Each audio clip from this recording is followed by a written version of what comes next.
So I had a couple questions come up this week with the Tricep Ball Push-Ups. Since that's coming up for us, we're on day 10 today. It'll be coming up in 2 days. I thought I'd give you a couple little tips about what I do to make sure that I don't get dizzy going into that position and getting out of that position, and how I can kind of get my form set up for me when I'm kind of huffing and puffing and out of breath. So this is what I do. Shaun T has you get into that position from the V push-up position. That for me is really hard because I'm huffing and puffing, I'm out of breath, and I immediately take my head into a down position below my heart, and all my blood rushes to my head and I start to feel dizzy. So what I found works for me, instead of going from the V push-up position, is I just go into a squat position. I put my hands straight. I keep my elbows tucked in so that when I go down, they're going to go back. And then I rise up onto my toes. So my knees stay in, and I sort of lift my hips up. You want to keep your hips, your bottom down, but you want to lift up off your heels by rolling onto your toes. And so then when you go into the push-up position, you're here, and your head is still above your heart, which will help with the dizziness.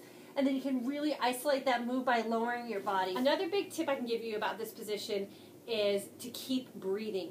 You don't want to hold your breath through this exercise. You're in a tight position, you're kind of balled up, your head could drop down, and if you're holding your breath, you're going to feel dizzy when you bring your body back up.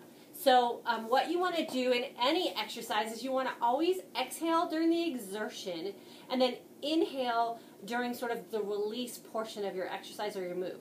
So in this position, when you're up on your toes and your hips are down and your body weight's off your heels, fingertips forward, elbows are tucked back, you want to breathe in and exhale. Inhale, exhale.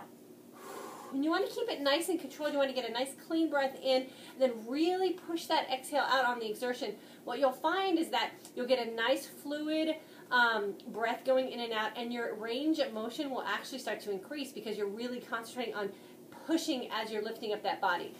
So proper form with the tricep ball push-ups is really key to really getting those nice lean muscles in your arms. And take your time. Form over speed is always the key that we want to keep in our mind when we're doing these insanity workouts, and I promise you'll get better.